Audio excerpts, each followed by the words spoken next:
क्या श्रेया, सारे हो गए?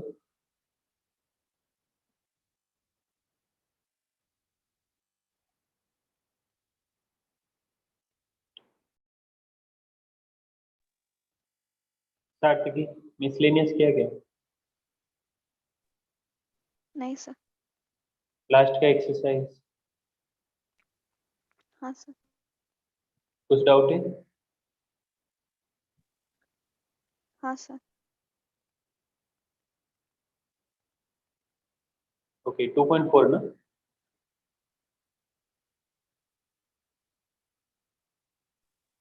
यस। हम्म।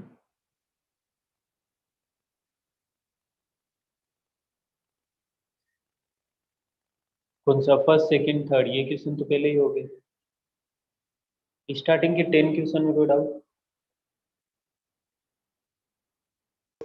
No sir.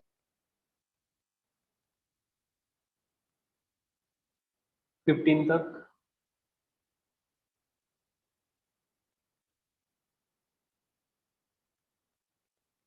15 तक कोई डाउट कैसे? स्टार्ट की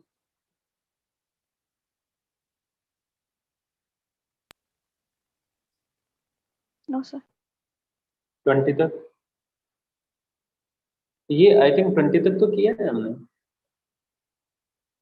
यस, 24 तक, 2.4 में 24 तक, मतलब पूरे एक्सरसाइज में कुछ भी अगर डाउट है तो। Sir 18 from 18?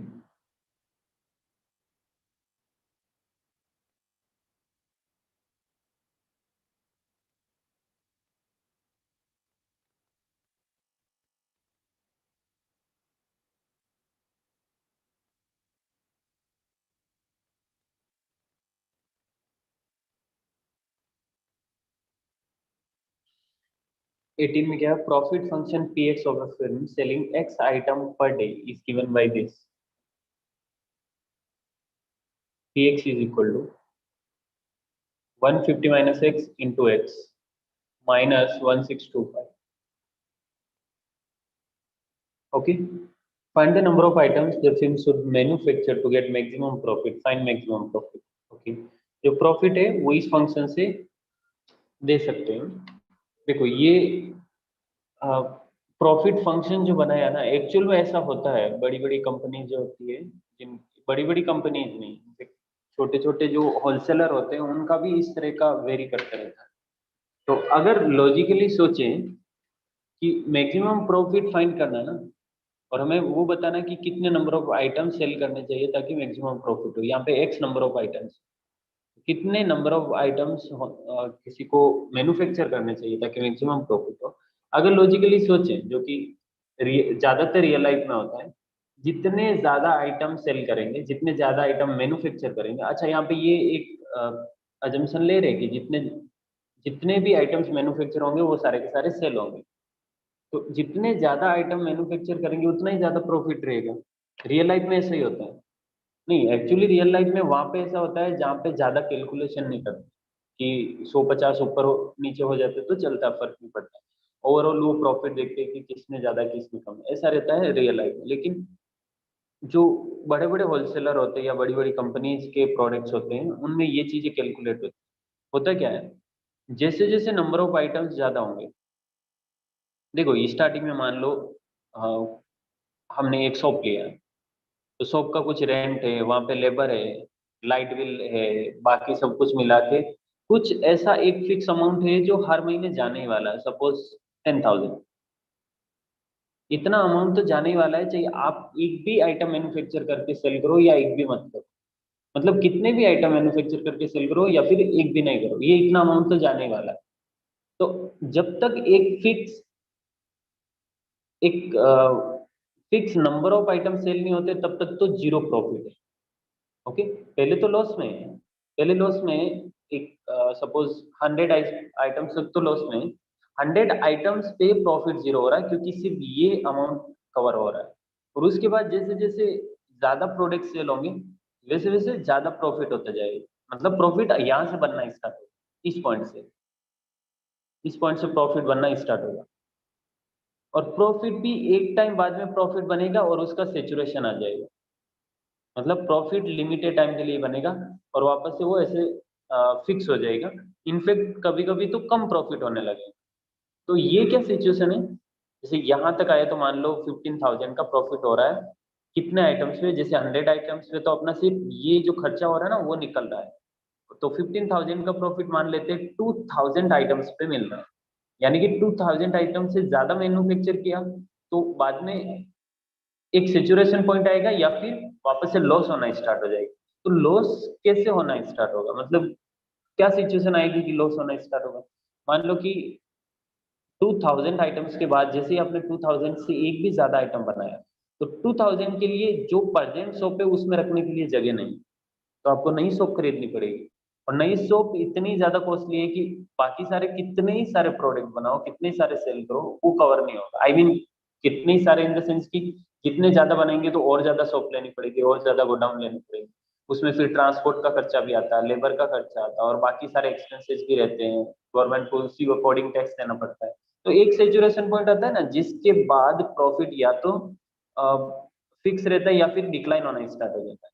इनफेक्ट फिक्स नहीं रहेगा, क्योंकि ज्यादा प्रॉफिट ज्यादा मैन्युफैक्चर करेंगे आइटम तो ये चीजों की जरूरत तो पड़ेगी ही पड़ेगी, उस केस में लॉस होना स्टार्ट हो जाएगा। तो ये इस टाइप का क्वेश्चन है। ओके, ये इस टाइप का क्वेश्चन है कि कितने नंबर ऑफ आइटम्स मैन्युफैक्चरर को मैन्युफैक्चर करने चाहिए ताकि प्रॉफिट मैक्सिमम हो। ओके, और ये एक्चुअल में रियल लाइफ में होता है ऐसा, बड़े बड़े होलसेलर या बड़े बड़े कंपनीज के जो प्रोडक्ट होते हैं उसमें। और अगर आप नोटिस करोगे तो ये -1625 जो लिखा हुआ है ना, -1625, ये इसकी मिनिमम एक्सपेंसेस है, यानी कि 1625 तो लगने ही लगने वाला है उसको, चाहिए जीरो प्रॉफिट, जीरो आइटम्स वो सेल कर।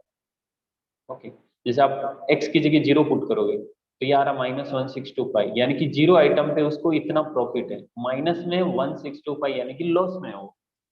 जैसे या तो एक तरीका तो ये है, हम एक्स इक्वल टू 1 पुट करके देखे, एक्स इक्वल टू 2 पुट करके देखे, एक्स इक्वल टू 3 पुट करके, ऐसे पुट करते ही जाओ करते ही जाओ। यहाँ पे सपोज ये -1625 बन रहा है, इधर -1200 बनेगा, -1000 बनेगा, -700 बनेगा, और ऐसे ये चलता रहेगा, एक टाइम बाद जीरो आएगा, फिर इंक्रीज होना स्टार्ट होगा, 100, 220, 360, ऐसे इंक्रीज होना स्टार्ट होगा, और एक टाइम बाद में सपोज 1,000 मिला और 1,000 के बाद वापस से डिक्लाइन होना स्टार्ट होगा, तो पता चल जाएगा वो कौन सा एक्स है। लेकिन ये अच्छा तरीका नहीं है ना, मतलब कर सकते हैं ऐसे अगर अपने पास एप्लीकेशन ऑफ डेरिवेटिव का कॉन्सेप्ट नहीं होता तो। अपने पास है ना एप्लीकेशन ऑफ डेरिवेटिव का कॉन्सेप्ट कि मैक्सिमम या मिनिमम फाइंड करने के लिए डिफरेंशिएशन दो, तो डिफरेंशिएशन करने से पहले एक्स को अंदर मल्टीप्लाई कर देता हूँ ताकि यू इंटू ये नहीं लगा रहा। 150x minus x square -1625। Okay, तो 150x का हो गया 150, माइनस एक्स स्क्वायर का हो गया 2x इक्वल टू 0, यानी कि 150 minus 2x equal to 0 means 2x equal to 150, x equal to 75। बस यही फाइंड करना है। 75 आइटम्स तक उसको मैक्सिमम प्रॉफिट होगा, जैसे ही 76 वाला होगा ना डिक्लाइन होना स्टार्ट होगा। देखो आप देख सकते हो यहाँ 75 पे प्रॉफिट कितना, 150 माइनस 75 इंटू 75 -1625, तो ये हो रहा 75 इंटू 75 -1625। 75 इंटू 75 कितना,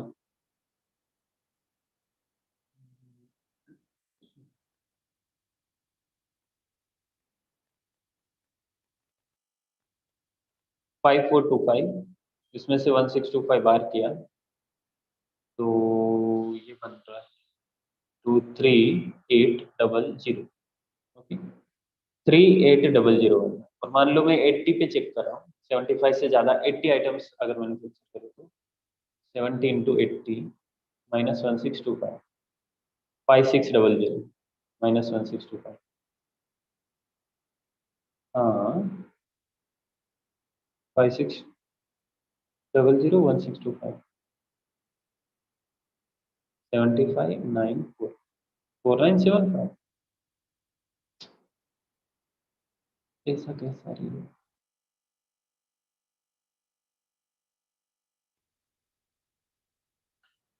यहाँ पे मिस्टेक हो गई।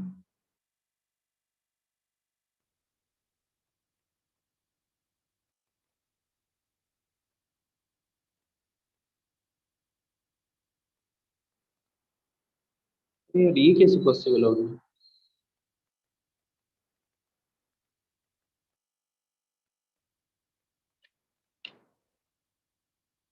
यहाँ पे कहीं मिस्टेक हुई क्या? x को अंदर मल्टीप्लाई किया 150x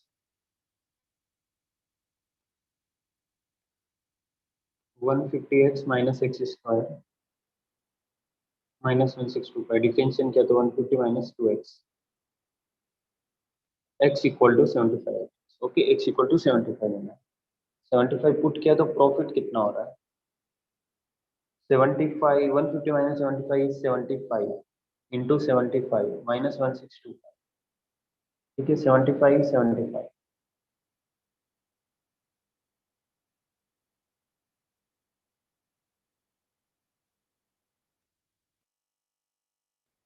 5625 और 1625 इसमें से माइनस किया तो 4000 सब 4000। ठीक है, okay 5600 1625 7594 93 actually. Okay, calculation mistake. अब मैक्सिमम प्रॉफिट जो हो रहा है ना वो 4000 और बाकी किसी में भी आप देख सकते हो 80 का केस लेंगे ना, अगर 80 नंबर ऑफ आइटम्स होगा तो प्रॉफिट हो रहा है 397। ठीक है सार्थक, ये समझा क्या तुम्हें? हाँ सर। ओके, 18 के अलावा सर 15।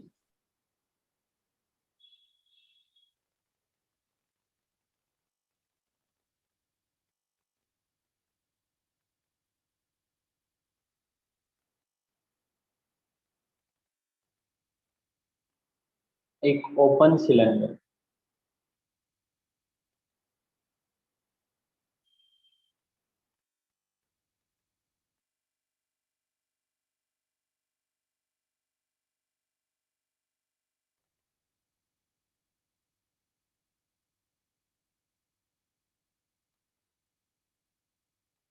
ओके,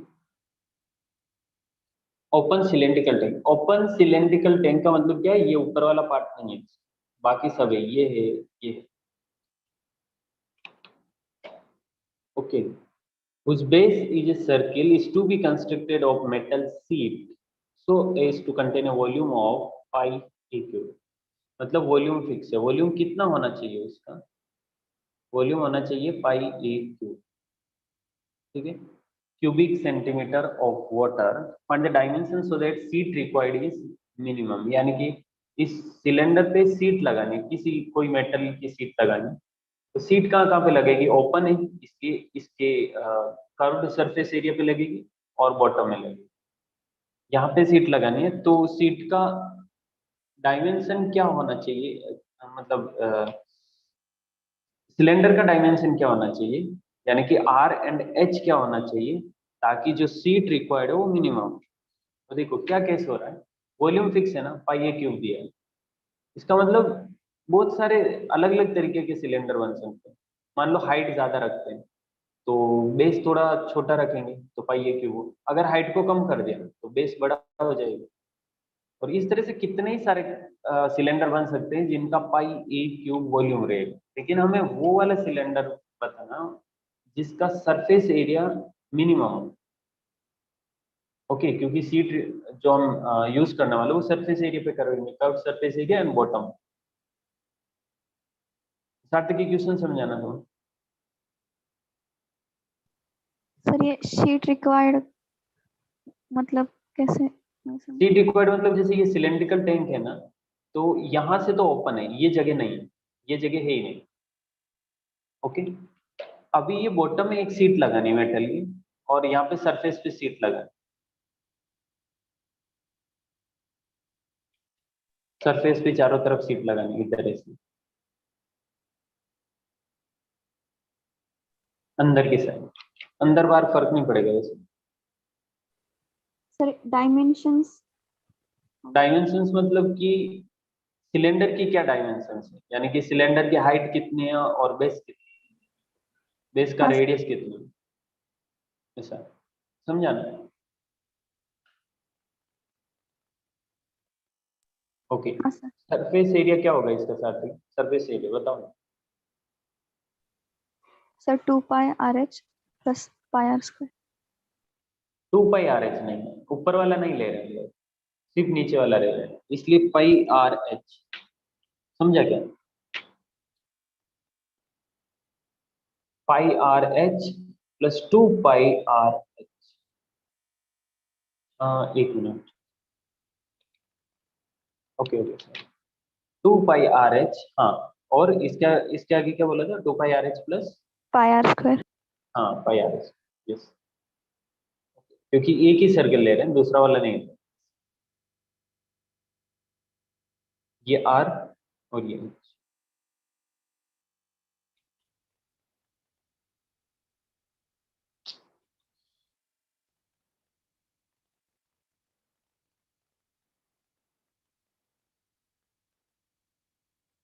ओके, इसका डिफरेंशिएशन करना है क्योंकि इसी को मिनिमम करना है, लेकिन यहाँ पे आर एंड एच दोनों चेंज हो रहे हैं। आर एंड एच दोनों चेंज हो रहा है मतलब एरिया चेंज हो रहा है, यानी कि टोटल 3 वेरिएबल हो गए। क्या करेंगे? वॉल्यूम होता क्या है? V इक्वल टू हमें दिया पाई ए क्यू, ये फिक्स है। इसका वॉल्यूम क्या होगा? Pi are square H, pi are square H equal to pi A Q. तो पाई से पाई कैंसिल हो गया। किसको रिप्लेस करना चाहिए? मुझे लग रहा है एच को रिप्लेस करना चाहिए, क्योंकि एच ए की जगह A cube upon are square. तो ए इक्वल टू हो जाएगा 2 पाई आर, एच की जगह A cube upon are square plus pi are square. तो ए इक्वल टू 2 पाई, एक आर से एक आर कैंसिल हो गया, ए क्यूब अपॉन आर ऐसे बचे प्लस पाई आर स्क्वायर। ठीक है, d a over d r is equal to 2 pi a cube minus 1 upon are square plus 2 pi, इसको करना है 0, तो 2 पाई 0 में चला गया, ये बना minus a cube upon are square plus r is equal to 0, minus a cube plus r cube upon are square, वो 0 में चला जाएगा क्योंकि आर 0 नहीं हो सकता। आर 0 क्यों आ रहा है? क्योंकि आर 0 होगा तो सिलेंडर ही नहीं रहेगा। तो r cube equal to a cube means r equal to a. R का वैल्यू ए है, इसका मतलब h equal to a cube upon a square, तो एच इक्वल टू भी ए आ रहा है। ये डायमेंशन है, are equal to A, H equal to. Okay Sarthak, yes सार्थकी सीटी के लिए ध्यान रखना है, ये चांस है सीटी में आने का। जैसे ये क्वेश्चन में आपने क्या नोटिस किया है? Are equal to A, H equal to A, किस केस में? जब वॉल्यूम फिक्स, जब वॉल्यूम फिक्स है, ओपन सिलेंडर है, ओपन सिलेंडर मतलब इस एक ही सर्किल को ऐड कर रहे हैं, ओपन सिलेंडर वॉल्यूम फिक्स, तो मैक्सिमम सरफेस एरिया कब होगा? जब 2r नहीं, r इक्वल टू एच होगा। r इक्वल टू एच मतलब ये जो लेंथ है ना, डायमीटर इसका, वो हाइट से 2 टाइम्स है, क्योंकि r तो हाफ ही हुआ ना, तो अगर पूरा डायमीटर लेंगे तो 2r हो जाएगा। हाइट से जब 2 टाइम्स लेस होगा तब सरफेस एरिया मैक्सिमम रहेगा, मिनिमम रहेगा।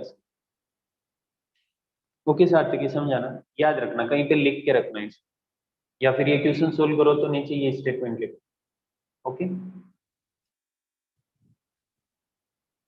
ओके सार्थक, इरेज करो क्या?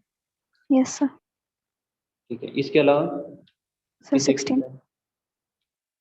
16 perimeter of triangle 10, one of the side 4, what are the other two side for this maximum area? ये नहीं किया गया हमने,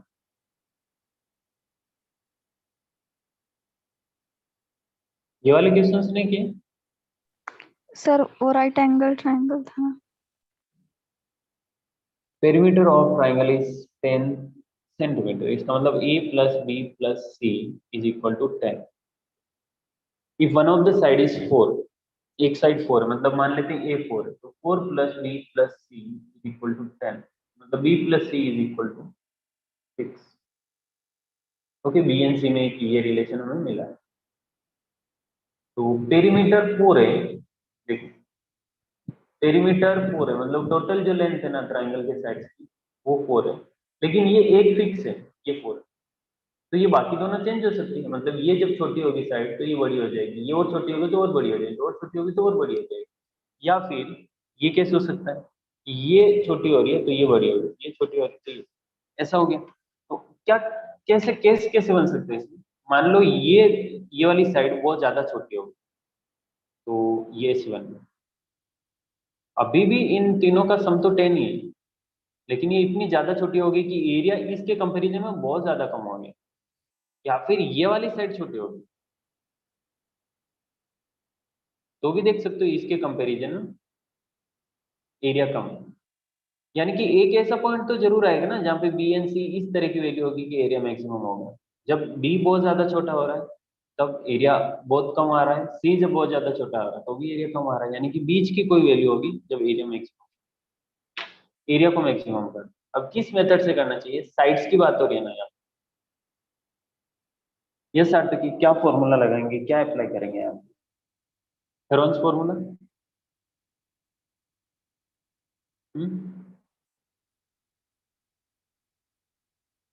एरिया क्या होता है, under root of S, S minus A, S minus B, S minus C. हमें पता है A plus B plus C upon two is equal to half perimeter S के इक्वल होता है। ए का वैल्यू, अच्छा टू को राइट हैंड साइड में भेज देते हैं, A plus B plus C is equal to 2s, A का वैल्यू गिवन है 4, so B plus C equal to 2s minus A यानी कि 2s माइनस 4, बी प्लस सी की जगह 2s माइनस 4। क्या कर रहे हैं हम लोग?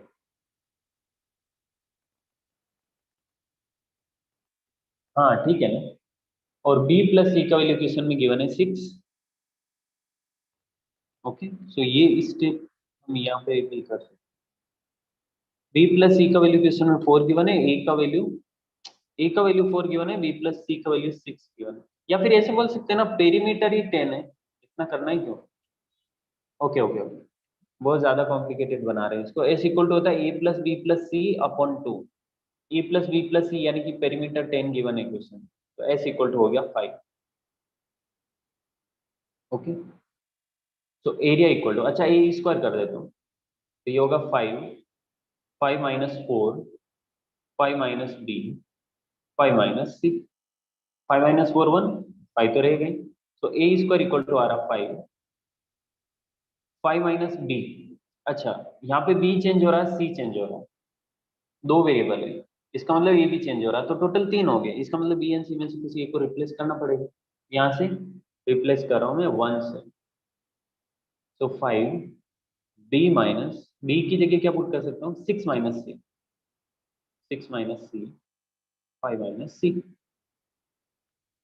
ए स्क्वायर इक्वल टू 5, ये होगा मेरे ख्याल से सी माइनस 1, और इधर हो रहा 5 माइनस सी। ओके, डिफिनेशन में यू इंटू वी लगाना पड़ेगा, बेटर है हम इसको ओपन करते हैं। Minus C square plus 5 plus 1 plus 6c minus 5। Sarthak यहाँ तक समझाना। Yes, sir. 5 बार minus 2c plus 6 equal to 0 करेंगे, 5 जीरो में चला जाएगा, 2 कॉमन आके 0 में चला जाएगा, यहाँ पे minus c plus 3 equal to 0, यानी कि c इक्वल टू 3 आ रहा है। c इक्वल टू 3 इसका मतलब b भी 3, b एंड c 3 3 होगा, तब एरिया मैक्सिमम। ओके, समझा गया? Yes, sir. तुमने कैसे किया था सर? सर ये एरिया का फॉर्मूला। ओके, यस, इसके अलावा कोई डाउट एक्सरसाइज में? सर 22, हम्म, 22, कौन सा? 22। Okay, find the volume of largest cylinder. Largest cylinder का मतलब मैक्सिमम वॉल्यूम करना है, और वॉल्यूम मैक्सिमम कितना होगा वो एक्चुअली फाइंड। तो ये से बोला ना, find the volume of largest cylinder, मतलब मैक्सिमम वॉल्यूम वाला सिलेंडर का वॉल्यूम फाइंड करना है, मतलब वॉल्यूम को मैक्सिमम करके एक्चुअल मैक्सिमम वॉल्यूम कितना आ रहा है वो बता। that can inscribed in a sphere of radius r। एक स्फीयर है जिसका रेडियस r है, मतलब वो फिक्स है, स्फीयर चेंज नहीं होगा। इसके अंदर लार्जेस्ट वॉल्यूम वाला सिलेंडर।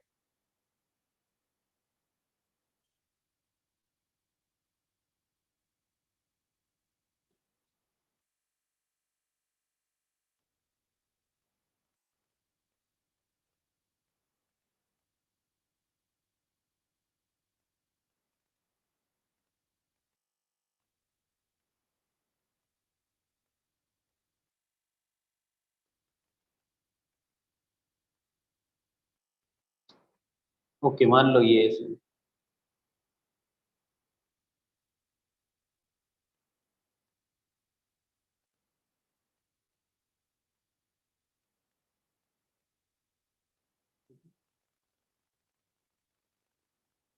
ओके, स्फीयर का रेडियस r है, यानी कि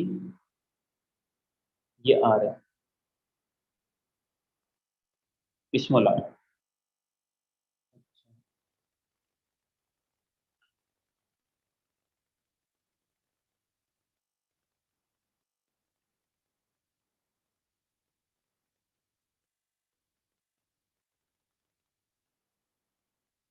अब हमें इसकी हाइट कैपिटल H कंसिडर करनी है और कैपिटल R बेस का रेडियस सिलेंडर। ओके, ठीक है। वॉल्यूम को मैक्सिमम करना, वॉल्यूम होता क्या है, पाई r स्क्वायर h। कैपिटल लेना है, ध्यान रखना। r भी चेंज होगा, h भी चेंज होगा, क्योंकि सिलेंडर चेंज होता रहेगा। h एंड r चेंज होगा, इसका मतलब v चेंज होगा, यानी कि 3 वेरिएबल है तो एक को हटाना पड़ेगा। कैसे हटाएंगे, यहाँ पे एक रिलेशन दिख रहा मुझे एच आर और स्मॉल r में। ये पूरा कैपिटल H है, तो मेरे हिसाब से ये h/2 है। h/2 होल स्क्वायर, यानी कि h square upon 4 plus r square is equal to small r square. तो r स्क्वायर को यहाँ से रिप्लेस कर सकते हैं, r स्क्वायर इक्वल टू होगा small r square minus h square upon 4। सही ना सार्थक जी? हाँ sir. v equal to pi h r square की जगह small r square minus h square upon 4, यानी कि pi r square h minus pi by 4 h cube. अगर differentiation किया इसका, dv over dh equal to pi r square minus pi by 4 3h square. ठीक है, h के respect में क्या, इक्वल टू 0 करेंगे, पाई पाई 0 में चला जाएगा। स्मॉल r स्क्वायर, देखो स्मॉल r कांस्टेंट है, small r square minus 3/4 h square is equal to 0, यानी कि h square is equal to 4r square upon 3। ठीक है, हाँ सही है ना। h इक्वल टू कितना, 2r upon under root, plus में ही लेना। ओके, r कितना आएगा, मतलब r स्क्वायर, h का वैल्यू यहाँ पे पुट करेंगे, इनफैक्ट h स्क्वायर का वैल्यू यहाँ पे पुट कर सकते हैं। तो r square is equal to r square minus h square upon 4 की जगह क्या आएगा, देखो ये 4 अगर लेफ्ट हैंड साइड में आएगा तो h स्क्वायर अपॉन 4 बना, which is r square upon 3, right ना। h स्क्वायर अपॉन 4 की जगह मेरे लिख सकता हूँ small r square upon. Okay Sarthak, समझा? हाँ सर। ये हुआ 2r square upon 3। R square is equal to 2r square upon 3 square से ही रखते हैं, क्योंकि हमें यहाँ पे डायरेक्टली r स्क्वायर ही पुट करना है। तो मैक्सिमम वॉल्यूम फाइंड करने की बात हो रही थी, तो वॉल्यूम कितना होगा, अभी तो ये पता चला कि मैक्सिमम वैल्यू किस h एंड किस r के लिए आएगा। ओके, मैक्सिमम वॉल्यूम होगा कितना, वो हम यहाँ पे पुट करेंगे तो मैक्सिमम वॉल्यूम आ जाएगा। पाई आर स्क्वायर की जगह 2r स्क्वायर अपॉन 3, h की जगह 2r बाई अंडर रूट 3। तो maximum volume 4 upon 3 root 3 pi r cube. ठीक है सार्थक, ये हो गया ना, कुछ डाउट है? No sir. ओके, इसके अलावा कोई क्वेश्चन? No sir. हो गए सारे। मिसलेनियस किया, मिसलेनियस में कोई डाउट? ये स्टार्टिंग के जो एमसीक्यूज है इसके तो वीडियो मिल जाएंगे आप यूट्यूब पे, मैंने ही बनाया। ओके, स्टार्टिंग के 10 क्वेश्चंस में कुछ डाउट सार्थकी? सर मिसलेनियस नहीं किया। अच्छा, मिसलेनियस नहीं किया? किसी ने तो किया था, लास्ट के 3 क्वेश्चन नहीं किए बस। श्रेया तुमने ना? हाँ sir. Sir first one doubt है। फर्स्ट किसका, सब्जेक्टिव का या ऑब्जेक्टिव का? सब्जेक्टिव।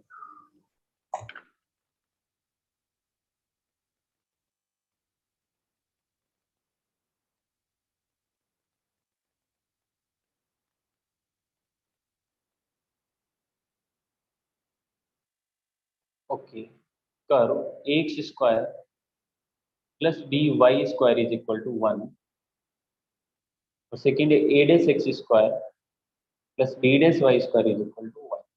ओके श्रेया, ये दो कर्व है जो ऑर्थोगोनली इंटरसेक्ट कर रहे हैं। ऑर्थोगोनली इंटरसेक्ट कर रहे हैं इसका मतलब क्या श्रेया? सर वो जहाँ पे इंटरसेक्ट कर रहे हैं वहाँ पे angle between tangent 90। Yes, angle between tangent 90, ये समझा है तब हो गया क्वेश्चन। जहाँ पे ये कर्व और ये कर्व इंटरसेक्ट कर रहे हैं वहाँ पे अगर टेंजेंट बनाएंगे, एक ये वाली टेंजेंट एक ये वाली टेंजेंट, तो ये 90 डिग्री पे एक दूसरे को इंटरसेक्ट कर, ठीक है। तो कॉन्सेप्ट क्या रहेगा श्रेया कि ये कर्व पे टेंजेंट का स्लोप और ये कर्व पे टेंजेंट का स्लोप का मल्टीप्लीकेशन माइनस, राइट ना? हाँ sir. Okay, slope of tangent find करते हैं इसका। क्या करेंगे? Differentiation 2ax plus 2by into dy by d x is equal to 0। 2 0 में चला गया, ax राइट हैंड साइड में गया और bx डिनोमिनेटर में गया, तो dy by d x equal to मेरे हिसाब से ये आना चाहिए माइनस by अपॉन ax। क्या सर है, सही नहीं? नहीं, wrong, ax upon b। Okay, आराम से करते हैं। ax upon minus ax upon by आएगा, 2 2 0 में चला गया, ax राइट हैंड साइड में गया, by into dy by d x equal to minus ax, यानी कि dy by d x equal to minus ax upon by, ठीक है। अच्छा श्रेया, डायरेक्टली लिख सकते हैं ना इसको, dy by d x equal to, क्योंकि यहाँ पे a की जगह a डैश है, b की जगह b डैश है, बाकी सब कुछ नहीं, so dy by d x equal to minus a dash x upon b dash है। चलेगा ना श्रेया, ऐसे समझा ना तुम? हाँ सर। अब m1 m2 equal to minus 1, what is m1? This is m1, m2 minus ax upon by into minus a dash x upon b dash y is equal to minus 1। Left hand side में minus minus plus हो गया, तो क्या बन रहा है? a dash upon b dash और साथ में x square upon Y square equal to minus 1।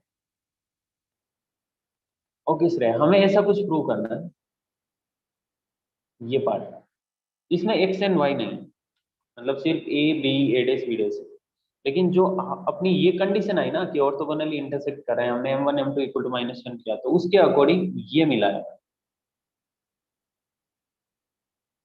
Okay, इसका मतलब हमें x square upon Y square को हटाना है। X square upon Y square को कैसे हटा सकते हैं, देखो।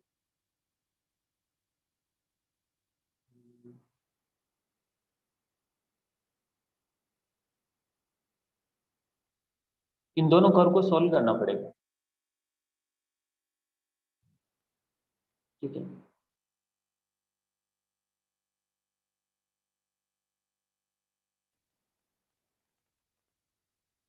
ओके, इन दोनों कर्व को सॉल्व करना, ठीक है। यहाँ पे हो क्या रहा है sir, d y by d x जब हमने किया ना, तो वो एक्स एंड वाई पे डिपेंड कर रहा है, इधर भी एक्स एंड वाई पे डिपेंड कर रहा है। एक्स एंड वाई जाना चाहिए, वो जाएगा कैसे? इंटरसेक्टिंग पॉइंट्स, मतलब इन दोनों को सोल्व करेंगे।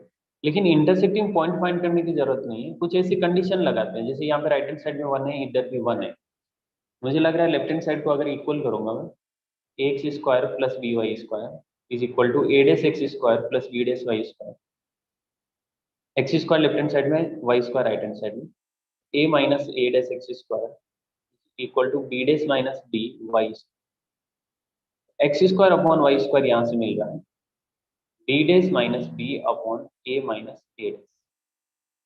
ओके, एक काम करते हैं ना सर, यहाँ पे x square upon Y square है, इसको मैं राइट हैंड साइड में लेके जाऊंगा तो ठीक है, जान दो कुछ नहीं। ओके, ये वैल्यू मिली है, इधर पुट करना आपको यहाँ पे।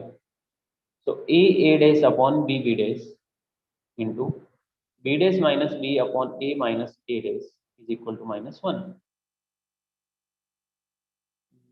ओके, ठीक है। यहाँ पे मुझे देख के लग रहा है कि 4 टर्म्स बन रही है, टोटल 4 टर्म बन रही है। इसका मतलब ये जो डिनोमिनेटर है ना, ये राइट हैंड साइड में जाना चाहिए। तो ये बन रहा है A dash upon B dash B dash minus D is equal to minus of A minus A dash, यानी कि इसको directly A dash minus A लिख। अब ए डैश को राइट हैंड साइड में डिवाइड करना और बी डैश को लेफ्ट हैंड साइड में डिवाइड करना। तो बी डैश से बी डैश चला जाएगा तो 1/b, माइनस बी से बी चला जाएगा तो B dash equal to a dash को राइट हैंड साइड में किया तो 1/a माइनस 1/। ठीक है श्रेया, हो गया। हाँ सर। ओके, इनको लेफ्ट हैंड साइड लेके आओ, डैश डैश वाले को साथ में रखो और विदाउट डैश वाले को साथ हो जाएगा। ओके, नेक्स्ट क्वेश्चन कौन सा श्रेया? Sir fourth. 4। ओके,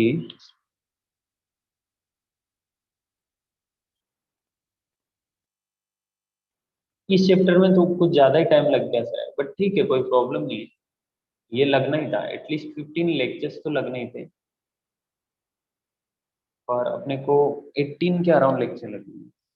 चलेगा, प्रॉब्लम नहीं है, सिलेबस हो जाएगा time. Water tank in the form of inverted cone is being emptied at rate of 2 cubic feet per second.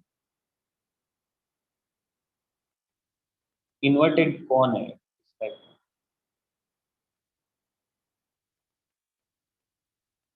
सही कौन कौन सा होता है, मतलब विदाउट इन्वर्टेड, जैसा हम केप लगाते हैं ना बर्थडे पे, वो होता है कौन।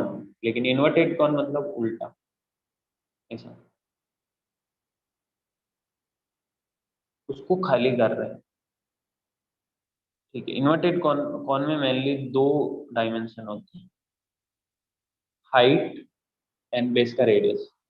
इसके अलावा कभी कभी वर्टिकल एंगल भी रहता है, हाफ वर्टिकल एंगल ये वाला, और स्लैंट हाइट भी रहती है, लेकिन वो रहते हैं तो इनकी जरूरत नहीं पड़ती आर एच, और आर एच ले रहे हो तो उन दोनों की जरूरत नहीं पड़ती। इसको खाली कर रहे हैं, खाली कर रहे हैं मतलब क्यूबिक फीट पर सेकंड। आपको ये देख के भी लग रहा होगा क्यूबिक फीट पर सेकंड का मतलब वॉल्यूम में चेंज हो रहा है। ओके, यानी कि d v over d t is equal to 2 cubic feet per second. D v over d हमें कुछ, height of cone is 8 feet. अच्छा, इसकी जरूरत ही नहीं पड़ेगी, डायग्राम बनाने की जरूरत ही नहीं। Height of cone is 8 feet and the radius is 4 feet. ठीक है, 4 feet 8 feet. Find the rate of change of water level when the depth is 6 feet. Okay, ये जो टोटल हाइट है वो 8 फीट है, और इसको ऐसे खाली कर रहे हैं। खाली करें मतलब किसी न किसी मोमेंट पे इस तरह का सिचुएशन होगा, इतना पानी बचा हुआ, तो हमें डेप्थ का रेट ऑफ चेंज फाइंड करना है, यानी कि d h upon d t find करना है। किस केस में? जब एच इक्वल टू 6 फीट है। ओके, यानी कि जब डेप्थ 6 फीट बचा है, यानी कि हाइट 6 फीट बचा है, तब डीएच अपॉन डी टी क्या रहेगा ये हमें फाइंड। तो श्रेया, जब ये पानी से खाली मतलब पानी इसमें से निकाल रहे हैं, तब अंदर ये एक छोटा सा कौन बन रहा है इधर, यहाँ पे भी तो एक कौन बनेगा। मान लेते हैं ये स्मॉल आर है और ये स्मॉल एच, और हमें d h upon d t find करना है। Okay, d h upon d t volume में चेंज गिवन है। वॉल्यूम होता क्या है? 1/3 पाई आर स्क्वायर एच, यानी कि इसका डिफरेंशिएशन करना है, तो लेफ्ट हैंड साइड में तो 2 आ जाएगा, जब डिफरेंशिएशन करेंगे लेफ्ट हैंड साइड में 2 आएगा। लेकिन राइट हैंड साइड में क्या होगा, क्योंकि आर एंड एच दोनों चेंज हो रहे हैं, जब इस कौन से पानी निकालेंगे, जैसे जैसे वाटर लेवल कम होगा, हाइट भी चेंज होगी हर मोमेंट में, आर भी चेंज होगा, यानी कि दोनों चेंज हो रहे हैं। इसका मतलब 3 वेरिएबल है यहाँ। किसी एक को हटाना पड़ेगा, कैसे हटाएंगे? एच एंड आर में रिलेशन चाहिए ताकि एच को आर के फॉर्म में या आर को एच के फॉर्म में रिप्लेस कर सके। तो मुझे लग रहा है कि ये आर है, ये 4 है, ये एच है, ये 8 है। तो यहाँ पे दो ट्राइंगल बन रहे हैं, A B C D E. एक तो ए बी ई, दूसरा सी डी ई। तो सिमिलर ट्राइंगल की प्रॉपर्टी से 4/r is equal to 8/h होना चाहिए। क्या श्रेय है? हाँ सर। ये 2 टाइम्स है, h इक्वल टू 2r आ रहा है, h इक्वल टू 2r। तो v equal to 1/3 pi r square h की जगह 2r, यानी कि v इक्वल टू ये बन रहा है 2 pi upon 3r cube. Okay, differentiation करते हैं, dv ओवर dt। अरे यार, dh अपॉन dt फाइंड करना है ना, तो r को रिप्लेस करो। तो यहाँ से r आएगा h/2, h/2 whole square into h। तो v equal to 4 3 pi upon 12 h cube. dv over dt t के रिस्पेक्ट में करना क्योंकि dv ओवर dt हमें गिवन है, पाई/12 h क्यूब का हो गया 3h स्क्वायर, लेकिन t के रिस्पेक्ट में कर रहे हैं इसलिए dh अपॉन dt साथ में रखना पड़ेगा। dv ओवर dt 2, ये 4 टाइम्स, तो पाई/4 h square into dh upon dt। अब हमें dh अपॉन dt फाइंड करना है, h इक्वल टू 6 है, h की जगह 6 भी पुट कर देते हैं, यानी कि बना 8/पाई into 1/h square is equal to dh upon dt। so dh upon dt at h equal to 6 is equal to 8/पाई इंटू 36। मतलब ये 4 से 2 टाइम्स, ये 4 से 9 टाइम्स, मतलब 2/9 पाई। क्या आंसर? ओके श्रेया। सर ये आंसर नेगेटिव में आएगा। हाँ, नेगेटिव में ले सकते हैं ना। नेगेटिव मतलब अगर वॉल्यूम को माइनस में लेंगे तो dh अपॉन dt भी नेगेटिव में आएगा। देखो साइन कन्वेंशन अगर आप यहाँ पे लेके चलो तो ऑटोमेटिकली नेगेटिव आता है, या फिर आप फाइनली लास्ट में लगा सकते हो। अगर ऐसे बोल सकते हो dh अपॉन dt यानी कि rate of change of h, the decreasing rate of change of height या depth, decreasing rate of depth is 2/9 pi. ऐसे डिक्रीजिंग लिखोगे तो माइनस लिखने की जरूरत नहीं पड़ेगी, या तो लॉजिकली लास्ट में माइनस लगा दो या फिर स्टार्टिंग से ही साइन कन्वेंशन लेके चलो, क्योंकि जब पानी बाहर आ रहा है तो वॉल्यूम में नेगेटिव चेंज हो रहा है। आंसर ये है ना सर, 2/9 या -2/9।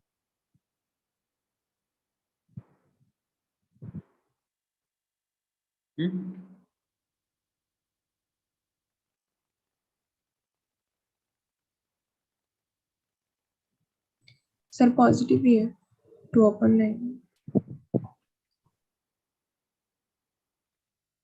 हाँ, फर्क नहीं पड़ेगा, मतलब ठीक है। लास्ट में positive negative rate of change of water level, नहीं आंसर नेगेटिव ही आना चाहिए, क्योंकि वाटर लेवल किस रेट से चेंज हो रहा है, तो वाटर लेवल तो डिक्रीज हो रहा है,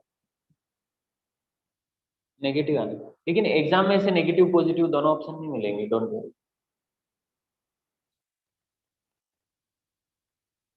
ओके श्रेया, क्लियर ना सब? हाँ सर। ओके, नेक्स्ट क्वेश्चन कौन सा? Sir 5th one. Find all points on this ellipse. It is a y coordinate is decreasing and the x coordinate is increasing at the same rate. दोनों का same rate है, मतलब same rate से increase decrease हो रहा है। फर्क किसका है? सिर्फ माइनस का फर्क रहेगा। सपोज y कोऑर्डिनेट डिक्रीजिंग, मतलब कि मैंने स्टार्टिंग में बताया था श्रेया, जब रेट ऑफ चेंज की बात हो रही, लेकिन किसके रेस्पेक्ट में हो रहा है ये नहीं बोला है। ओके, किसके रेस्पेक्ट में हो रहा है ये नहीं पता है, तो हम t के रेस्पेक्ट में लें। तो dy बाई dt मान लो अल्फा है, अल्फा रेट से डिक्रीज हो रहा minus alpha, dx by dt same rate से इंक्रीज हो रहा तो अल्फा है। यानी कि इन दोनों को देख के क्या बता सकता हूँ मैं, dy by dt is equal to minus of dx by dt। सही ना श्रेया? हाँ सर। या फिर श्रेया इसको ऐसे बोल सकता हूँ क्या, dy by dx equal to minus.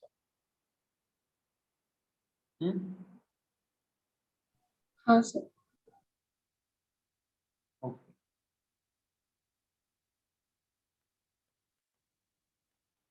dy by dx equal to -1 ये क्वेश्चन में दिया लिप्स क्या है 9x square plus 16y square is equal to 400। तो हमें वो सारे पॉइंट्स फाइंड करने मतलब x एंड y की वैल्यू फाइंड। ओके डिफरेंशिएट करते हैं x के रेस्पेक्ट में 18x plus 32y into dy by dx is equal to 400। यानी कि जब dy by dx -1 है, dy by dx -1 है मतलब जब y कोऑर्डिनेट डिक्रीज हो रहा है और x कोऑर्डिनेट सेम रेट से इंक्रीज हो रहा है, इसका मतलब मैथमेटिक्स में ये है। यानी कि जब dy by dx -1 है वो टाइम पे पॉइंट क्या मिलेंगे हमें फाइंड करना है 18x अरे 400 0 डिफरेंशिएशन किया ना तो राइट हैंड साइड में 0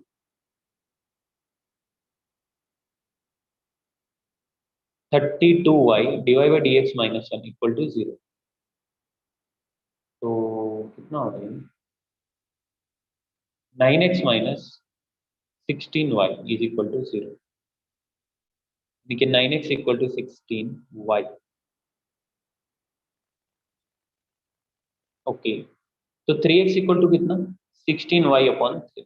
दोनों साइड स्क्वायर करेंगे तो 9x स्क्वायर कितना 16 का हो गया 256 अपॉन 9y स्क्वायर। और ये 9x स्क्वायर की वैल्यू कर्व के इक्वेशन में पुट कर सकते हैं बिकॉज जो पॉइंट हम फाइंड कर रहे हैं वो कर्व के ऊपर ही होंगे। तो 256 upon 9y square plus 16y square is equal to 400। ठीक है 256 मतलब 16 इंटू 16 तो 16 बार ले लिया हमने y स्क्वायर भी बार ले लिया इधर बचा क्या 16 upon 9 plus 1 is equal to 400। मतलब 16y स्क्वायर ये कितना हो गया 25 अपॉन 9 इज इक्वल टू 400। 25 से कैंसिल होगा ना 16y square is equal to अच्छा 16 से जा रहा है क्या हाँ 16 से कैंसिल हो रहा है ना 400 2 5 25 टाइम्स आई यस नो एक मिनट 32 8 5 यस 25 टाइम्स 25 से 25 भी कैंसिल हो गया so y square equal to हो गया 9 यानी कि y equal to plus minus 3। Okay 2 point आएंगे ऑब्वियसली जिस तरह की सिमेट्री होती है एलिप्स की उस हिसाब से 2 पॉइंट आने चाहिए। और y equal to plus minus 3 चाहे प्लस पुट करो माइनस पुट करो आपको x भी अकॉर्डिंगली मिल जाएगा यहाँ से प्लस माइनस के फॉर्म इधर पुट कर रहा हूँ इजी कैलकुलेशन के लिए आप चाहो तो कर्व की इक्वेशन में भी पुट कर सकते हो 9x equal to 16 into plus minus 3 तो ये 3 टाइम्स मतलब 9 3 से 3 टाइम्स तो x इक्वल टू आ रहा प्लस माइनस 16/3। जब आप प्लस लोगे तो प्लस आएगा माइनस लोगे तो माइनस आएगा मतलब पॉइंट मिल रहा है 16/3 माइनस 16/3 माइनस। ओके श्रेया समझा तुम्हें हाँ सर। कोई डाउट यही आंसर है ना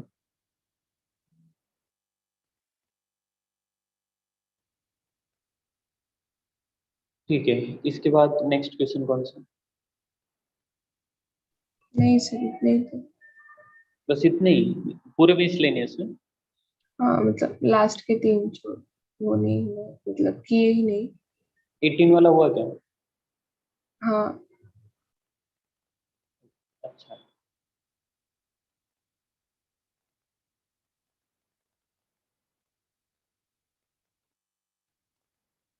ये होमवर्क तो किया नहीं रहेगा ओके 5th चैप्टर में जो एमसीक्यूज दिए थे स्टार्टिंग में वो हुए क्या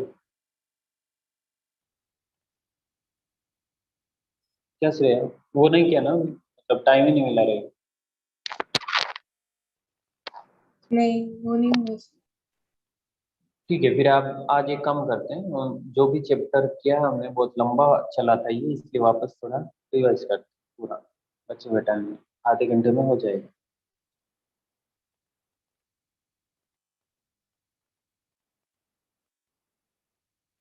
ये एप्लीकेशन ऑफ डेरिवेटिव काफी लंबा चला था जिस तरह से फंक्शन चैप्टर चला था वो भी 24 लेक्चर में complete.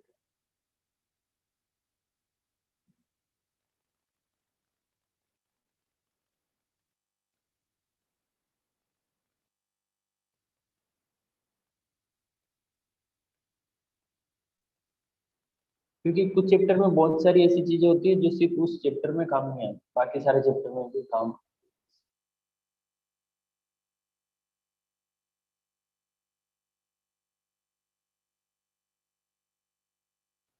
Okay, increasing function, strictly increasing, decreasing and strictly decreasing. जब फंक्शन इंक्रीजिंग होता है इसका मतलब स्लोप ऑफ टेंजेंट 0 हो सकता है। ओके, किसी पॉइंट पे स्लोप ऑफ टेंजेंट 0 हो सकता है, लेकिन वो डिक्रीज नहीं होगा फंक्शन। मतलब इंक्रीज होगा, इंक्रीज होगा, इंक्रीज होगा, किसी पॉइंट पे स्लोप ऑफ टेंजेंट 0 हो सकता है, फिर उसके बाद वापस से इंक्रीज होना स्टार्ट होगा। लेकिन पता कैसे चलेगा कि कोई फंक्शन इंक्रीजिंग? अगर फंक्शन इंक्रीजिंग है तो एफ डेस एक्स हमेशा ग्रेटर देन और इक्वल टू 0। ओके, हमेशा ग्रेटर देन और इक्वल टू 0। अगर फंक्शन स्ट्रिक्टली इंक्रीजिंग है, मतलब स्लोप ऑफ टेंजेंट कहीं पे भी 0 नहीं हो रहा है, उस केस में एफ डेस एक्स सिर्फ ग्रेटर देन 0। और फंक्शन अगर डिक्रीजिंग है, अगर फंक्शन इस तरह का डिक्रीजिंग फंक्शन है, तो स्लोप ऑफ टेंजेंट किसी भी पॉइंट पे बना होगा ना तो F dash X less than और इक्वल टू 0। लेकिन अगर स्ट्रिक्टली डिक्रीजिंग है तो F dash X less than 0। Okay okay, दो इंपॉर्टेंट नोट थे। A function may increase or decrease on an interval without having a derivative defined at all points। मतलब हो सकता है कि डेरिवेटिव पॉसिबल नहीं है, लेकिन फंक्शन इंक्रीज डिक्रीज हो सकता है इस केस में। अच्छा, हमें पता कैसे चलेगा कि भाई डेरिवेटिव पॉसिबल नहीं है तो फंक्शन इंक्रीजिंग है या डिक्रीजिंग? अगर डेरिवेटिव नहीं पॉसिबल होता है, यानी कि हमने फंक्शन का डिफरेंशिएशन क्या डिनोमिनेटर में 0 हो गया, जैसे y equal to x raise to 1/3 है, इसका जब डिफरेंशिएशन किया dy बाई dx तो वो आ रहा 1/3 x रेज टू 2/3, डिनोमिनेटर में x चला गया।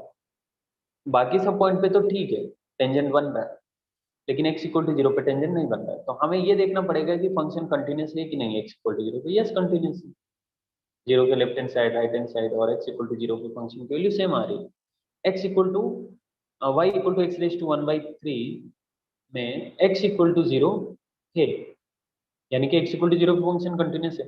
लेकिन x equal to 0 function differentiable नहीं है, स्लोप ऑफ टेंजेंट डिफाइन नहीं हो रही है। तो हमें ये कर्व ड्रॉ करके देखना पड़ेगा क्या पॉसिबिलिटी हो सकती है। क्यों यहाँ पे डिनोमिनेटर में 0 आ रहा है कि या तो वर्टिकल टेंजेंट बन रही है। यस, मतलब डिनोमिनेटर में 0 आ रहा है तो वर्टिकल टेंजेंट का ही पॉसिबिलिटी, या फिर बहुत रेयर केस में, बहुत कम चांस होता है, ऐसे बहुत सारे कर्व नहीं, लेकिन कुछ केसेस में वहां पे कॉर्नर पॉइंट भी बन सकता है। मतलब कॉर्नर पॉइंट इस तरह का बनता है, जैसे कर्व ये है, इस तरह का कर्व, तो यहाँ पे एक टेंजेंट इस तरह की भी पॉसिबल होती है। भाई हम देखो ना, ये केस थोड़ी देर के लिए हटा दो। अभी क्या बोल रहा हूँ मैं, अगर डिनोमिनेटर में x है और मतलब डिनोमिनेटर में 0 हो रहा है किसी पर्टिकुलर पॉइंट पे, जैसे अपने इस केस में x इक्वल टू 0 पे डिनोमिनेटर 0 हो रहा है, डिनोमिनेटर 0 हो रहा है, मतलब स्लोप ऑफ टेंजेंट क्या आ रहा है 1/0, यानी कि इनफाइनाइट को टेंड कर रहा है। स्लोप ऑफ टेंजेंट इनफाइनाइट को टेंड कर रहा है, इसका मतलब वर्टिकल टेंजेंट। जब x equal to 0 function continuous है लेकिन dy बाई dx वहां पे डिफाइन नहीं है, इसका मतलब वर्टिकल टेंजेंट। ओके श्रेया, ये पॉइंट क्लियर होना चाहिए। हाँ सर। ओके, सेकंड क्या, it is not necessary that function is continuous it. अच्छा, वो एक ऐसा पॉइंट डिस्कस करा था, कभी कभी ऐसा भी होता है कि वर्टिकल टेंजेंट इस तरह के केस में भी बन सकती है, इस तरह के केस में भी बन सकती है, जहाँ पे कॉर्नर पॉइंट्स होता है, लेकिन वहां पे और भी पॉसिबिलिटी रहती है। ओके, सेकंड पॉइंट क्या, it is not necessary that function is continuous at all the points. अच्छा, इंक्रीजिंग डिक्रीजिंग के केस में कंटिन्यूटी का कोई रोल नहीं होता। कंटिन्यूटी का कंटिन्यूटी का रोल होने का मतलब कि फंक्शन जैसे x इक्वल टू ए पे ये फंक्शन डिफाइन है लेकिन कंटिन्यूस नहीं है, लेफ्ट हैंड साइड में कुछ और है, राइट हैंड साइड में कुछ और है, लेकिन फिर भी फंक्शन कंटिन्यूस हो सकता है। अरे क्या बोल रहा हूँ, फंक्शन कंटिन्यूस नहीं है लेकिन फिर भी फंक्शन इंक्रीजिंग या डिक्रीजिंग हो सकता है, क्योंकि इंक्रीजिंग डिक्रीजिंग की जो मैथमेटिकल बेसिक डेफिनेशन है वो इंक्रीजिंग की ये है कि अगर h 0 की ओर टेंड हो रहा है और हमें किसी particular point x equal to A पे चेक करना है, इंक्रीजिंग डिक्रीजिंग का केस, तो f of a minus h is less than f of a less than f of a plus h. Okay, यानी कि जैसे जैसे हम राइट हैंड साइड में बढ़ेंगे ना, जैसे जैसे राइट हैंड साइड में बढ़ेंगे तो फंक्शन इंक्रीज होना चाहिए, तो वो इंक्रीजिंग फंक्शन या स्ट्रिक्टली इंक्रीजिंग फंक्शन है। ठीक है, यहाँ पे इक्वल भी हो सकता है अगर सिर्फ इंक्रीजिंग की बात करें। तो स्मॉल h के लिए ये कंडीशन अगर सेटिस्फाई हो रही है तो फंक्शन इंक्रीजिंग है, और यहाँ पे अगर ग्रेटर देन का साइन आएंगे तो वो डिक्रीजिंग का केस होगा। तो ये बेसिक डेफिनेशन है इंक्रीजिंग। अभी इसमें कंटिन्यूटी का कोई कॉन्सेप्ट नहीं, बस इंक्रीजिंग का ये इतना सा डेफिनेशन है कि आप x इक्वल टू ए पे या किसी भी पॉइंट पे, यहाँ पे x इक्वल टू ए मतलब कर्व पे कोई भी पॉइंट हो सकता है, इंटरवल का जिस इंटरवल में मैं बोल रहा हूँ कि भाई इस इंटरवल में फंक्शन इंक्रीजिंग है, उस इंटरवल का कोई भी पॉइंट हो सकता है। अगर a के जस्ट पहले फंक्शन की वैल्यू कुछ है, x इक्वल टू ए पे फंक्शन की वैल्यू थोड़ी ज्यादा है, यानी कि इससे ज्यादा है, और x इक्वल टू ए के राइट हैंड साइड फंक्शन की वैल्यू x इक्वल टू ए से भी थोड़ी ज्यादा है, तो फंक्शन इंक्रीजिंग। ओके श्रेया, समझ आया ना तुम्हें? हाँ फिर ये कुछ इस टाइप के क्वेश्चंस किए थे हमने इसमें। हाँ, इसमें ये इंपॉर्टेंट है, ये वाला क्वेश्चन इंपॉर्टेंट नहीं, ये वाला नहीं, किधर गया ये, कि अगर f x and g x differentiable and increasing function है तो इनमें से कौन सा हमेशा इंक्रीजिंग होगा? क्या श्रेया, कौन सा वाला होगा? Sir first one. हाँ, सिर्फ फर्स्ट वन, बाकी हो भी सकते नहीं भी हो सकते।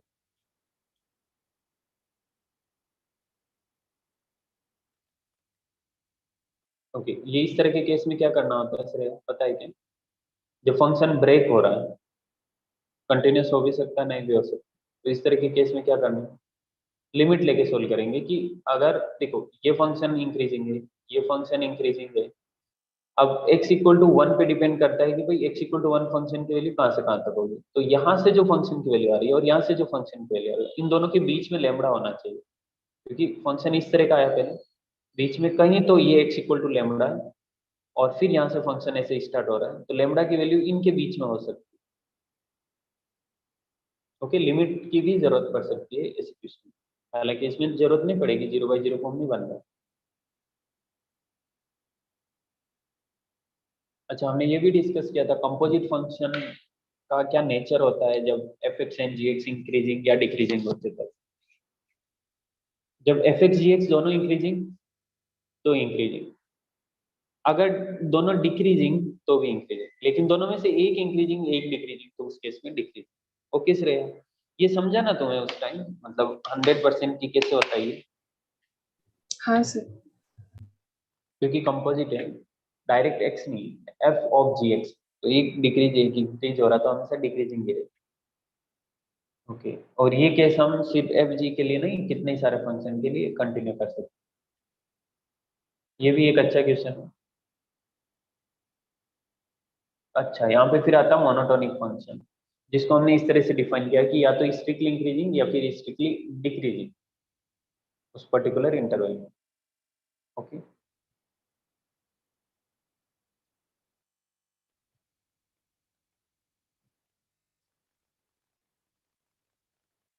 ओके, एक non monotonic function, non monotonic function किसको बोलते हैं? जो ना तो इंक्रीजिंग है ना ही डिक्रीजिंग है, इनफैक्ट इंक्रीजिंग भी है और डिक्रीजिंग है, लेकिन हम उसको मैथ्स में बोलते हैं नाइदर इंक्रीजिंग नॉट डिक्रीजिंग, क्योंकि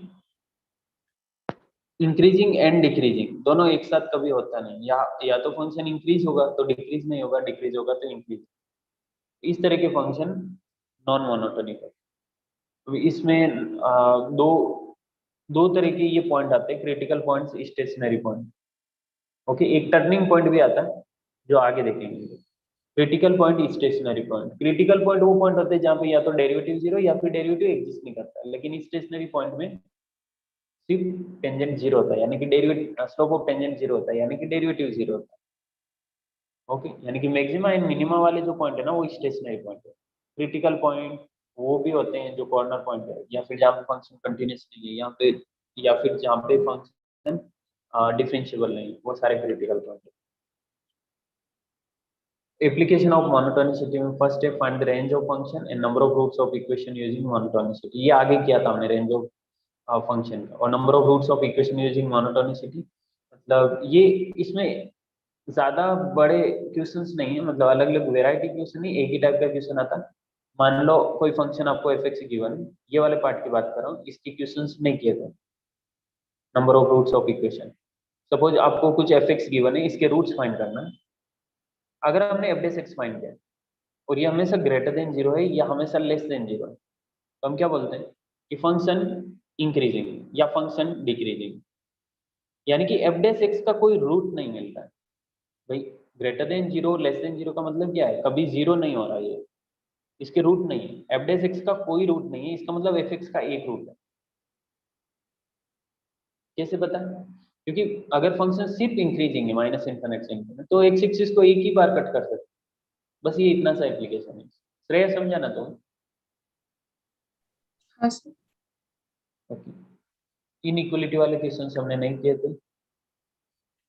कॉन्केविटी ऑफ कर्व, अगर कॉन्केव अप चाहे इंक्रीजिंग हो या decreasing, d square y upon d x square positive होता है, और कॉन्केव डाउन के केस में नेगेटिव होता है। D square y upon d x square greater than zero, d square y upon d x square greater than zero, यहाँ पे d square y upon d x square less than zero, और यहाँ पे भी d square y upon d x square less than zero. ठीक है श्रेया, इसमें कोई डाउट है? No sir. Okay, point of inflection, जहाँ पे स्लोप ऑफ टेंजेंट जीरो होती है लेकिन वापस से फंक्शन इंक्रीज होके इंक्रीज हो जाता है, डिक्रीज होके डिक्रीज हो जाता है। या फिर एक एक्चुअल डेफिनेशन कि अगर कोई कर्व किसी पॉइंट पे अपनी कॉन्केविटी चेंज करता है अप से डाउन, डाउन से अप, तो वो पॉइंट पॉइंट ऑफ इन्फ्लेक्शन होता है। ओके, और ये मिलता कैसे पॉइंट ऑफ इन्फ्लेक्शन? कुछ पॉइंट ऑफ इन्फ्लेक्शन मतलब डेफिनेटली जो भी ऐसे रहेंगे वो आपको डिफरेंशिएशन करने पे मिलेंगे। मतलब f dash x equal to zero करने पे यहाँ से एक्स इक्वल टू आ रहा है 1 1 2 3 4 4 5, तो 1 और 4 पॉइंट ऑफ इन्फ्लेक्शन है डेफिनेट 100%। लेकिन जरूरी नहीं कि, क्योंकि ये तो f dash x equal to zero करने पे मिला है ना, जरूरी नहीं कि point of inflection f dash x equal to zero करने पे ही मिलेगा। जैसे साइन एंड कॉस के केस में ऐसा नहीं होता। तो ये कॉस का कर्व है, तो यहाँ पे ये पॉइंट ऑफ इन्फ्लेक्शन है, क्योंकि पहले कॉन्केव डाउन था, अभी कॉन्केव अप हो गया। तो कुछ केसेस में कर्व ड्रॉ करके भी पॉइंट ऑफ इन्फ्लेक्शन पता कर सकते हैं। इसमें कुछ इंपॉर्टेंट नोट है। Second derivative, if second derivative of function is zero at some point, then it is not necessary that point of inflection affects point of inflection। यानी कि सेकंड डेरिवेटिव अगर जीरो होता है तो जरूरी नहीं कि वो पॉइंट ऑफ इन्फ्लेक्शन है। उस केस में हमने आगे डिस्कस किया था, डिफरेंशिएशन करते जाओ करते जाओ करते जाओ। अगर ओड पे जीरो होता है तो पॉइंट ऑफ इन्फ्लेक्शन है, इवन पे जीरो होता है तो पॉइंट ऑफ इन्फ्लेक्शन नहीं, क्योंकि d square y upon d x square पे जीरो हो रहा है। अगर 4 पे भी जीरो हो रहा है, 6 पे भी जीरो हो रहा है, 8 पे भी जीरो हो रहा है, पॉइंट ऑफ इन्फ्लेक्शन नहीं आएगा। जैसे एक्स रेज टू 4 किस पे जीरो होगा? 4 times derivative, 1 2 3, fifth fifth derivative पे जीरो। ओके, सेकंड पॉइंट क्या था? It is not necessary that function is differentiable eight point of inflection. अच्छा, ये भी पॉसिबल हो सकता है कि पॉइंट ऑफ इन्फ्लेक्शन पे फंक्शन डिफरेंशिएबल नहीं है। I mean point of inflection पे फंक्शन डिफरेंशिएबल हो ये जरूरी नहीं, बस कॉन्केविटी चेंज होनी चाहिए। तो देखो, अभी तक जितने भी पॉइंट ऑफ इन्फ्लेक्शन के पॉइंट हमने डिस्कस किए, उनमें एक चीज तो समझ आ रही है कि आपको अगर पॉइंट ऑफ इन्फ्लेक्शन फाइंड करना हो ना, तो बेटर रहेगा कर्व ड्रॉ करो। ठीक है, थर्ड पॉइंट क्या है? Also it is not necessary that function is differentiable eight point of inflection. Yes, ये भी पॉसिबल है, पॉइंट ऑफ इन्फ्लेक्शन पे फंक्शन डिफरेंशिएबल है, ये भी जरूरी नहीं।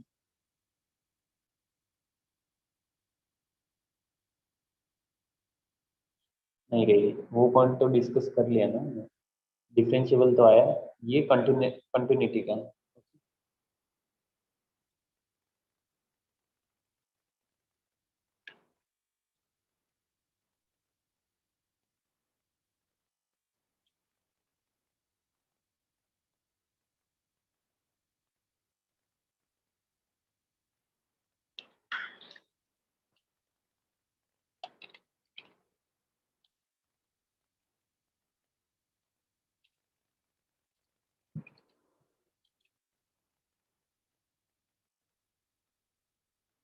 Okay, it is not necessary that function is continuous at point of inflection.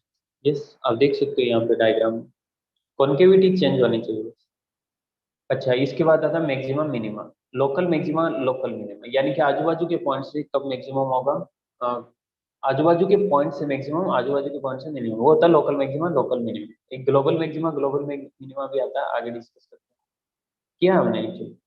तो लोकल मैक्सिमा लोकल मिनिमा हमेशा वहां पे मिलेगा जहाँ पे f x इक्वल टू 0 होगा, और वो तो दोनों ही केस में होता है, मिनिमा के केस में भी मैक्सिमा के केस में। एक्चुअल मिनिमा है कि मैक्सिमा डबल डिफरेंशियल से पता चलता है, अगर डबल डिफरेंशियल लेस देन 0 है तो मैक्सिमा है, और अगर डबल डिफरेंशियल ग्रेटर देन 0 है तो मिनिमम। ओके श्रेया, समझा ना? हाँ सर।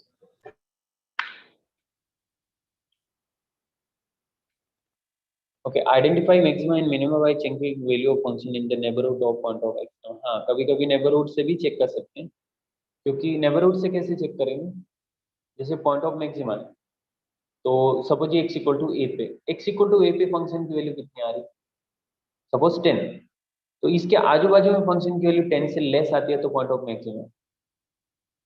ओके, क्योंकि कभी कभी क्या होता है, डबल डिफरेंशिएशन करना बहुत डिफिकल्ट होता है। डिफिकल्ट मतलब कि डबल डिफरेंशिएशन करने से बेटर ऐसे डायरेक्टली चेक कर सकते हैं। और मिनिमा के केस में क्या होगा, suppose x equal to A पे फंक्शन की वैल्यू 10 आ रही है, तो आजू बाजू में 10 से ग्रेटर आएगी।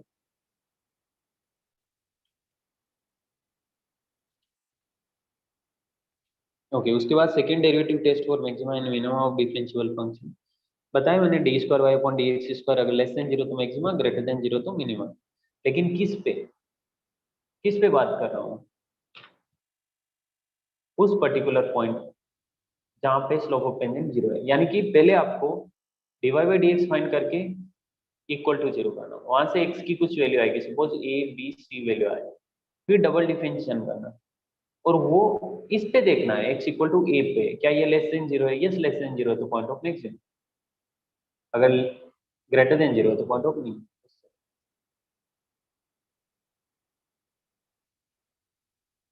फिर first derivative test for maxima and minima of differential function, वही नंबर लाइन पे बना के कर सकते हैं, या फिर आजू बाजू की वैल्यू रख के भी, यानी कि लिमिट लेके भी कर सकते हैं, वैसा भी पॉसिबल है। लेकिन इसमें ज्यादातर क्वेश्चन यही वाले थे जो हम नंबर लाइन पे करने वाले हैं। Test for maxima and minima of discontinuous and non differential function, yes इस बारे में डिस्कस किया था हमने।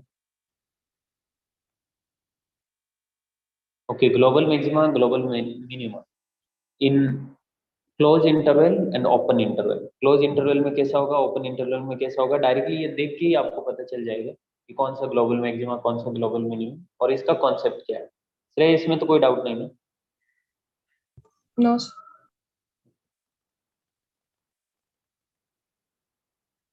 इसके बाद application of extrema in curve tracing and analysing roots of equation. तो ये थोड़ा ऑफ टॉपिक है, लेकिन मतलब एग्जाम पॉइंट ऑफ व्यू से इम्पोर्टेंट नहीं है, लेकिन ये जो टॉपिक है ये सारे चैप्टर में काम में आने वाला है। सारे चैप्टर मतलब जहाँ पे भी कर्व ट्रेस करने की जरूरत पड़ती है।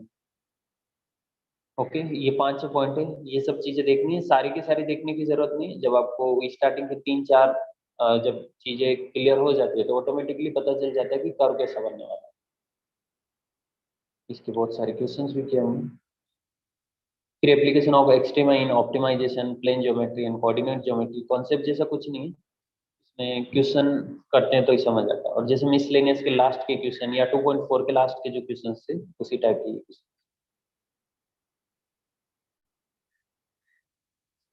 ठीक है,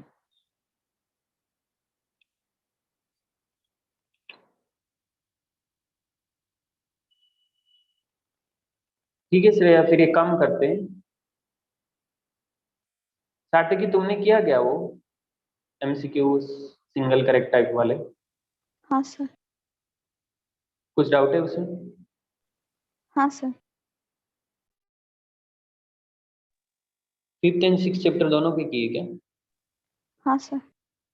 ओके, एक काम करते हैं सार्थकी, जिन्होंने नहीं किए उनको लास्ट में करने के लिए बोलते हैं, और लास्ट में ही वो डिस्कस करते हैं। मैं सोच रहा हूँ कि आज PYQs करो, क्योंकि तुम्हारा भी टाइम सेव हो जाएगा। अदरवाइज तुम आज क्या करोगे, तुमने तो ऑलरेडी कर लिया है। तो जिन्होंने नहीं किया है उनको थोड़ी देर मतलब कुछ दिन के लिए होल्ड रखते हैं, क्योंकि अभी अभी किया है ना चैप्टर, तो PYQs पहले डिस्कस कर लो। उसके बाद में अगर सबका होगा तो सबका डाउट डिस्कस होगा, नहीं तो तुम्हारा तो करना ही है। ओके सार्थकी, ऐसा करते हैं। Yes sir. ठीक है, तो PYQs